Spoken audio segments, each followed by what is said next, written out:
कल की वीडियो में आपको chapter number 13 surface area and volumes के फॉर्मूले लिखवाए गए थे। आज हम एक्सरसाइज 13 करने जा रहे हैं और 13 का एक बार देख लीजिए। एक्सरसाइज 13 ये सवाल हम करने जा रहे हैं 13 के। और 13 का जो थोड़ा सा बेसिक और समझ लेते हैं। इसमें घन और घनाभ का जिक्र है। मैं दोबारा घन और घनाभ को क्लियर कर देता हूँ। जो घन होता है वो वर्ग की तरह समझिए। जिस तरह वर्ग की सारी भुजाएं बराबर होती हैं, ऐसे ही घन की सारी जितनी भी कोर होती हैं, भुजाएं होती हैं, सब इक्वल होती हैं। घन होता है जैसे आपने लूडो का गोटा देखा होगा, उसकी तरह होता है। ये घन बनता है हमारा। और इसकी लंबाई, चौड़ाई, ऊंचाई सब इक्वल होते हैं। यानी कि इसकी जो भुजा होती है इसकी ए। इसका आयतन होता है, अगर हम इसके आयतन की बात करेंगे तो ए की घात 3। इसका वक्र पृष्ठ होता है, अगर हम इसका वक्र पृष्ठ निकाल लेंगे तो 4a²। और इसका कुल यानी कि संपूर्ण पृष्ठ होता है इसका 6a²। ये होता है हमारा घन। अब बारी आती है घनाभ की। घनाभ हमारा जैसे हमारा आयत होता है, आयत की तरह होता है। इसकी आमने सामने की भुजाएं बराबर होती हैं, चाहे वो लंबाई है चाहे वो चौड़ाई है, सब आमने सामने की इसकी बराबर होती हैं। पेंसिल बॉक्स, ईंट, किताब, ये सब हमारे घनाभ के उदाहरण हैं। ठीक है ना। ये इसकी एल लंबाई, ये इसकी ऊंचाई हाइट, और ये इसकी चौड़ाई बेस, ये चौड़ाई। ठीक। तो ये लंबाई एल, चौड़ाई बी और ऊंचाई एच। तो इसका जो आयतन होता है वो होता है एल बी एच, लंबाई गुना चौड़ाई गुना ऊंचाई। इसका जो वक्र पृष्ठ होता है वो होता है 2l+b और मल्टीप्लाई में h। और इसका जो कुल पृष्ठ यानी कि संपूर्ण पृष्ठ जो होता है lb+bh+hL। अब हम इसका सवाल, एक्सरसाइज का पहला सवाल करने जा रहे हैं।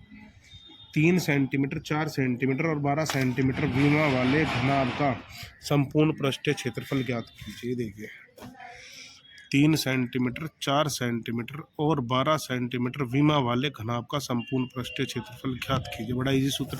अभी मैंने घनाभ के आपको फॉर्मूले लिखवाए और इसमें तीनों चीज़ दे दी, 3 विमाएँ दे दी। किसी को भी कुछ भी मान सकते हैं। हमने एल को लिया 12, बी को लिया 4 और एच को लिया 3। किसी को कुछ ही ले लो। सेंटीमीटर सेंटीमीटर सेंटीमीटर सब सेंटीमीटर में है। तो हमें घनाभ का संपूर्ण पृष्ठ निकालना है। आइए चलिए लगाते हैं फॉर्मूला। 2lb+bh+hL। 2l कितना है 12, b कितना है 4, b कितना है 4, h कितना है 3, h कितना है 3, l कितना है 12। आप इसमें l b h को आपस में चेंज भी कर सकते हैं क्योंकि दिया हुआ नहीं है। 12 चौक 48, 4 तिया 12 और 12 तिया 36।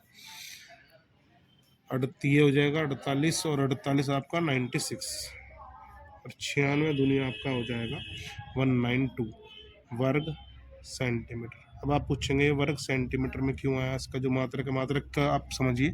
यहाँ देखिए, यहाँ सेंटीमीटर की सेंटीमीटर में मल्टीप्लाई हो रही है तो सेंटीमीटर का स्क्वायर। यहाँ भी सेंटीमीटर की सेंटीमीटर में मल्टीप्लाई हो रही है, सेंटीमीटर का स्क्वायर। यहाँ भी सेंटीमीटर की सेंटीमीटर में मल्टीप्लाई हो रही है, सेंटीमीटर का स्क्वायर। फिर ये तीनों आपस में जुड़ रहे हैं, ना कि गुना हो रही है, इसलिए ये सेंटीमीटर का स्क्वायर वर्ग सेंटीमीटर का मात्रक आएगा। अब प्रश्न नंबर 2 की तरफ चलते हैं। प्रश्न नंबर 2, एक घन की कोर 3 सेंटीमीटर है, इसका संपूर्ण पृष्ठीय क्षेत्रफल निकालें। वैसे आप निकाल लेंगे लेकिन फिर भी मैं कर देता हूँ।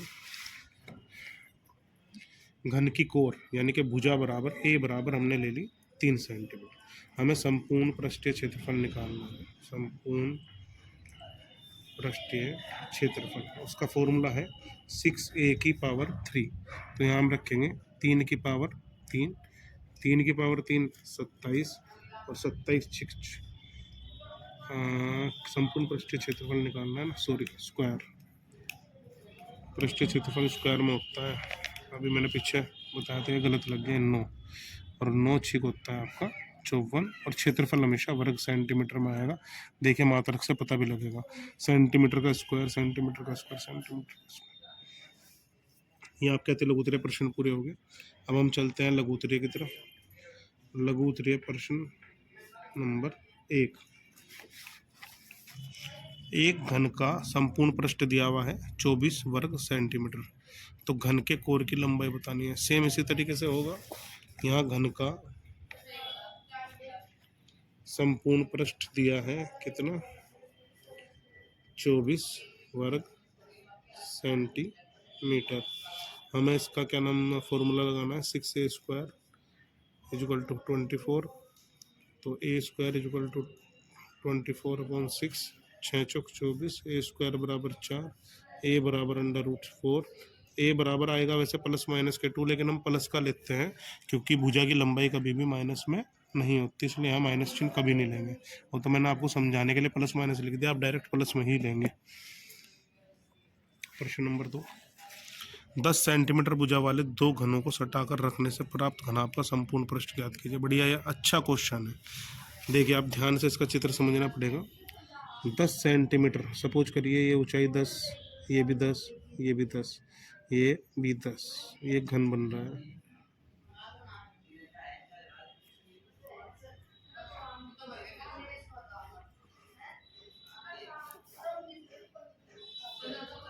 ये एक आपका ऐसा घन बन गया जिसकी सारी लंबाई चौड़ाई ऊंचाई 10 सेंटीमीटर है। इसी के बराबर में इससे मिला हुआ एक और घन रखा हुआ है जिसकी भी लंबाई चौड़ाई ऊंचाई 10 सेंटीमीटर। देखिए कैसे,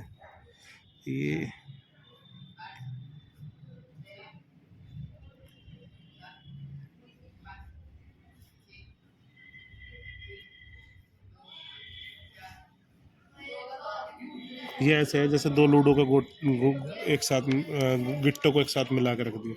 तो इसकी ऊंचाई ये 10 है, तो ये भी 10 ही है और ये भी 10 है। ये इसकी चौड़ाई यहाँ से यहाँ तक 10 है, तो चौड़ाई यहाँ से यहाँ तक भी 10, यहाँ से यहाँ तक भी 10, यहाँ से यहाँ तक भी 10, ये सब 10 है। लंबाई यहाँ से यहाँ तक 10 थी और यहाँ से यहाँ तक भी 10 थी। अब लेकिन जो लंबाई हो जाएगी टोटल वो हो जाएगी 10 और 10 20। तो यानी कि L बराबर तो आपकी 20 सेंटीमीटर हो गई है, H आपकी 10 सेंटीमीटर है और B भी आपकी 10 सेंटीमीटर है। आपको इसका संपूर्ण पृष्ठ निकालना है, तो सूत्र लगेगा घनाभ का संपूर्ण पृष्ठ बराबर 2LB प्लस BH प्लस के HL। L कितना है आपका 20, B कितना है 10, B कितना है 10, H कितना है 10, H कितना है 10, L कितना है 20। ये हो गया 200, 100 और 200, 200, 200, 100, 400, 500, 500 गुना 2, ये आपका आ गया 1000 वर्ग सेंटीमीटर। ये आपके अतिलघुत्तरीय प्रश्न भी पूरे हो गए। आइए अब बढ़ते हैं दीर्घोत्तरीय प्रश्न की तरफ। पहला प्रश्न है, एक घनभाकार पानी की टंकी में 50,000 लीटर पानी आ सकता है यदि टंकी की लंबाई एवं लंबाई और गहराई दी। गहराई होती है आपकी ऊंचाई। अगर आप पानी की टंकी में नीचे उतर जाएंगे और ऊपर की ओर देखेंगे तो आप कहोगे कितनी ऊंची है, यानी कि वो उसकी ऊंचाई बताता है। गहराई और ऊंचाई एक ही बात होती है। दी हुई है चौड़ाई हमें ज्ञात करनी है, बड़ा आसान सवाल है। जो पानी आ रहा है वो उसका आयतन होता है। जब किसी चीज़ के अंदर हम कोई चीज़ भरते हैं तो उसका आयतन होता है, यानी कि हमें पानी का घनाभाकार पानी की टंकी का आयतन दिया हुआ है। देखिए हम लिखेंगे घनाभाकार पानी की टंकी का आयतन। एक चीज़ और, यह आयतन आपको दिया हुआ है लीटर में और बाकी चीज़ दी हुई है सेंटीमीटर और मीटर में। यहाँ ये लीटर में दिया हुआ है और मैं आपको बताना चाहूँगा एक घन मीटर में 1000 लीटर होता है। इसको ऐसे समझेंगे, 1 मीटर की क्यूब में 1000 लीटर होते हैं। अब इसे पलट के लिख लो, यानी कि 1000 लीटर बराबर आपका हो गया 1 मीटर की क्यूब। 1000 को अगर मैं यहाँ से हटा दूंगा, यहाँ बचेगा 1, तो 1 मीटर बराबर हो गया 1/1000 मीटर की क्यूब। अब अगर मैं, तो ये हो गया, दोबारा समझ लो, इसे दोबारा देखेंगे। 1 घन मीटर बराबर 1000 लीटर होता है।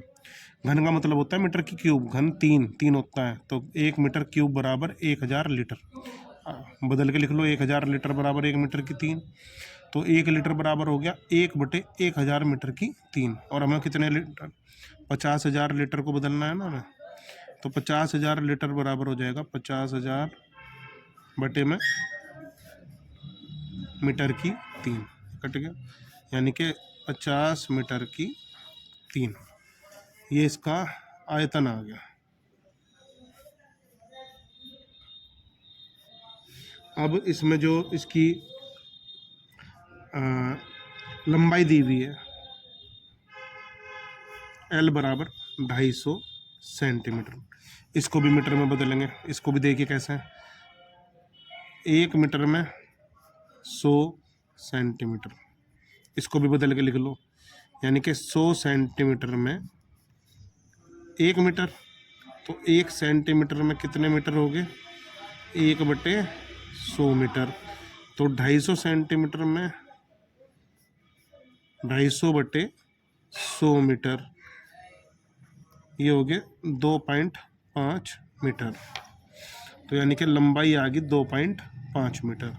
और इसकी दी हुई है ऊंचाई, गहराई है 10 मीटर, हमें क्या निकालनी है, चौड़ाई, हमें बी निकालनी है। अब इसका हम फॉर्मूला लगाएंगे आयतन का। आयतन दे रखा है 50, आयतन का फॉर्मूला L गुना बी गुना H बराबर 50। L आ गया आपका 2.5, बी आपको निकालना है, H है आपका 10 बराबर 50, तो बी बराबर 50/10 गुना 2.5, पॉइंट हटाओ, जीरो लगाओ, 1 0 से 0 कट के 25 दूनी 50, यानी कि जो चौड़ाई 2 मीटर, ये आपका आंसर है। एक 4 सेंटीमीटर के घन को काटकर 1 सेंटीमीटर के घन बनाए गए। 4 सेंटीमीटर का कोई घन है, उसको काट दिया और 1 सेंटीमीटर के कुछ घन बनाए गए। इन सभी छोटे घनों का संपूर्ण पृष्ठीय क्षेत्रफल ज्ञात कीजिए। तो बड़ा सिंपल प्रश्न है, ये आपको उलझाने के लिए दे दिया। अगर किसी घन की भुजा 4 सेंटीमीटर मान लीजिए दे रखी है, और दूसरे घन के जो 1 सेंटीमीटर के कुछ घन इससे बनाए गए हैं, तो मैं आपको बताऊं कि जो इस घन का क्षेत्रफल होगा बड़े वाले का, और उसे काट के जो छोटे छोटे घन बनाए जाएंगे, उनका जो क्षेत्रफल होगा वो बराबर ही होगा। तो आप इसका संपूर्ण पृष्ठीय क्षेत्रफल निकालेंगे, इस वाले घन का निकाल के देखते हैं हम। संपूर्ण पृष्ठीय क्षेत्रफल बराबर 6a², तो 6 गुना 4 का वर्ग, 6 गुना 4 का वर्ग हो गया 16, और 16 छिक छंग छंग 36 का 6 का चलेगी 3 6 कम 96, ये इसका 4 सेंटीमीटर के घन का आ गया आपका 96 सेंटीमीटर स्क्वायर। और दूसरा घन है ए बराबर 1 सेंटीमीटर का। अब आप पहले इसका संपूर्ण पृष्ठीय क्षेत्रफल निकाल लीजिए, एक का, तो ये आएगा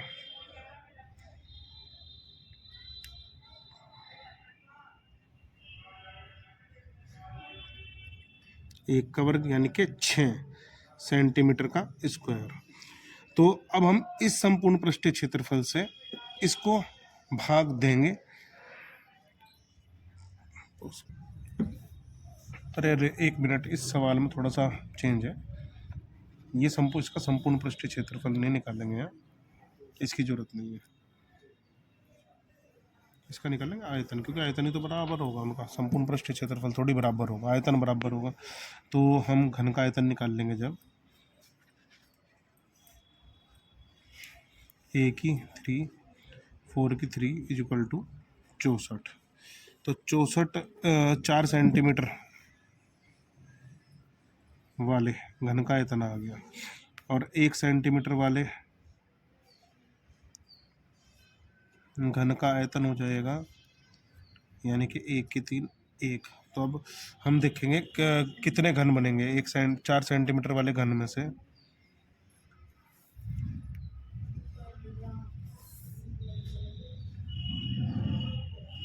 तो हम 1 सेंटीमीटर वाले घन के आयतन से भाग दे देंगे 64/1। तो प्राप्त बने घनों की संख्या बराबर 64। तो जो छोटे बने घनों की संख्या कितनी आ गई 64। अब हमारे पास 1 सेंटीमीटर वाले घन का संपूर्ण पृष्ठीय क्षेत्रफल आ गया 6 सेंटीमीटर। तो 64 घनों का संपूर्ण पृष्ठीय क्षेत्रफल, एक घन का था ये, एक घन का संपूर्ण पृष्ठीय क्षेत्रफल हो गया ये। 64 घनों का संपूर्ण पृष्ठीय क्षेत्रफल हो जाएगा 64 गुना 6 इक्वल टू 384 वर्ग सेंटीमीटर। इसका आंसर आ गया। इसकी जरूरत नहीं है, ये काटना चाहेंगे तो आप काट भी देंगे।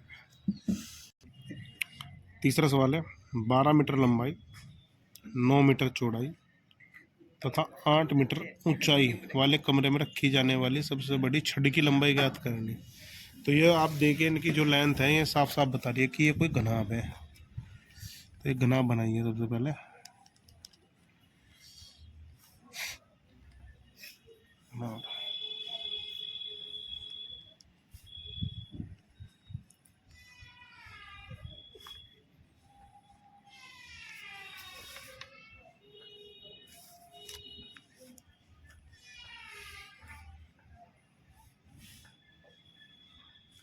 और इस घनाभ की ये जो लंबाई है ये है 12 मीटर और चौड़ाई 9 मीटर है,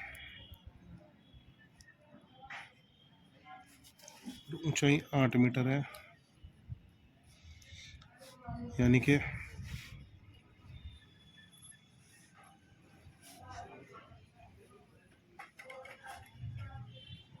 और इसके अंदर रखी जाने वाली सबसे बड़ी छड़ की बात कर रहा है। अब आप अगर किसी भी पेंसिल बॉक्स को ही देख लो, अगर उसके अंदर सबसे बड़ी पेंसिल रखोगे तो वो या तो इस तरीके से रखोगे, लेकिन उससे भी बड़ी पेंसिल एक तरीके से आ सकती है जब हम कोई चीज़ उसमें टेढ़े तरीके से रख दें। अगर हम इस कोने को इस कोने से मिला दें, यानी कि आप घन के विकर्ण को, ये सपोज करिए ये मिला दिया मैंने, ये मिला दिया, सबसे बड़ी पेंसिल छड़, इससे ज़्यादा बड़ी छड़ इसमें नहीं रखी जा सकती क्योंकि टेढ़ा करके रख दिया हमने एक छड़ इसके अंदर। इससे बड़ी कोई छड़ हम इसके अंदर नहीं रख सकते, यानी कि ये जो लेंथ है ये 12 मीटर, हाइट 8 और ये 9, ये जो होता है इसका विकर्ण होता है। और घनाभ के विकर्ण का फॉर्मूला होता है, अगर हम इसको निकाल लेंगे तो हमारा आंसर आ जाएगा, इसको मान लो डी, क्या मान लो डी। तो घनाभ का विकर्ण जो होता है वो होता है डी बराबर अंडर रूट में नया फॉर्मूला है l square plus b square plus h square, यानी कि एल कितना है 12 का वर्ग, बी कितना है 9 का वर्ग और एच कितना है 8 का वर्ग। 12 का वर्ग 144, 9 का वर्ग 81 और 8 का वर्ग 64।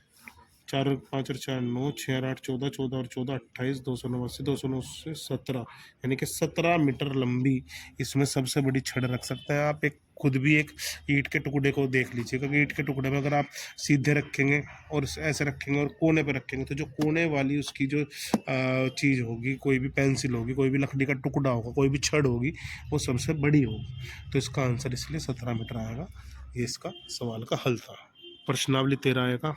आखिरी प्रश्न, एक घनाकार पानी की टंकी की लंबाई दी हुई है, चौड़ाई दी हुई है, गहराई दी हुई है। पूछ रहा है इसमें कितने लीटर पानी आ सकता है। बड़ा ही सिंपल क्वेश्चन है। पहले आप इसका आयतन निकालेंगे और फिर उसको लीटर में बदल लेंगे, आपका आंसर आ जाएगा। चलिए करते हैं आज का आखिरी प्रश्न।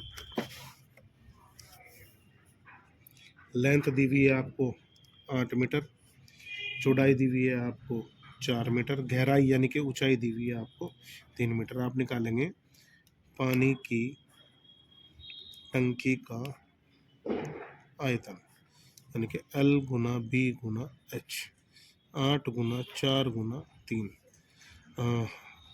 8 × 24, 24 चौके 96, 96 घन मीटर।